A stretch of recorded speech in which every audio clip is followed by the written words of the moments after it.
To start your tie-dye dot, you will need a large circle that is diffusing paper. So it's a little bit see-through, and it means that when you add water to it, the colors will blend together. The first thing we're going to do is use a Sharpie, which is a permanent marker, to write our name on the edge of the circle. We don't want to do this with pencil because it will get erased when we add water later. So I'm going to go ahead and write my name just pretty small near the edge of the circle. It can be on any side as long as it's on the edge. You can also write your class code next to your name. Then we're going to take our circle and we're going to fold it in half. So I'm folding it from one side to the other and matching up the sides. It doesn't matter right now where your name is. Then I'm going to take it one more time on one of the corners, doesn't matter which one. I'm going to fold it over and I'm going to fold it into fourths or 4 even sections. That way it kind of looks like a slice of pizza. I'm going to leave it like this while I color it. Then you'll need some colored washable markers. You can choose any colors that you'd like, but think about analogous colors when you do this. Like I have all shades of different cool colors here. You could do something like all cool colors like me. You could do all warm colors. A rainbow pattern would work. If you think about the colors that sit next to each other on the color wheel, those are called analogous colors, and they blend nicely together. If I put something like blue and orange next to each other and then I add water, it will turn into a neutral color, like a brown or a gray. And that might not be the look that you're going for. So choose colors that are analogous or sit next to each other on the color wheel.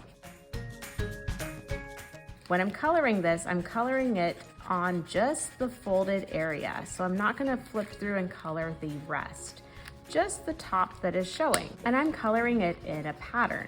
When I get to the end, I'm going to repeat my pattern. You can color yours in a different way. It doesn't have to be starting in the middle and going to the other side, as long as you fill the entire space with color. These two purples are pretty similar, but that's okay. I'm going to keep going until I reach this edge here.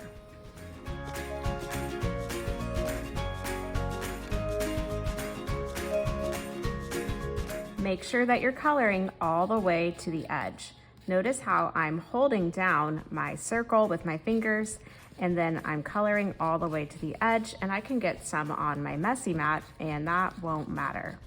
But then I know that my circle is filled with color. Once you're finished coloring, you will need a large piece of white scratch paper. You're going to place that underneath your circle, and we're going to leave the circle folded into this triangle pizza shape.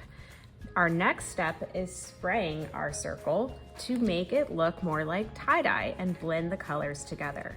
So I'm going to spray a few times on the circle. Again, I'm leaving this folded, and I'm waiting to see how the colors blend together. What this is going to do is actually dye the entire circle and not just this triangle part, because all the layers of it are going to be pressed together. You can gently press in on your circle to push the dye through. This will get a little bit on your fingers. Remember, these are washable markers, so it will wash off. I'm going to gently flip mine over and spray on the back side. That way I'm allowing all the marker ink to go through the entire circle. I'm pressing this together gently and still keeping it in the same spot. If you still see a little bit of white, you can go ahead and add a few more sprays. When it dries, it will blend together even more. Then we can take our artwork with our messy mat underneath and put it on the drying rack just like this. I hope you have fun creating a tie-dye dot. I can't wait to see how it turns out.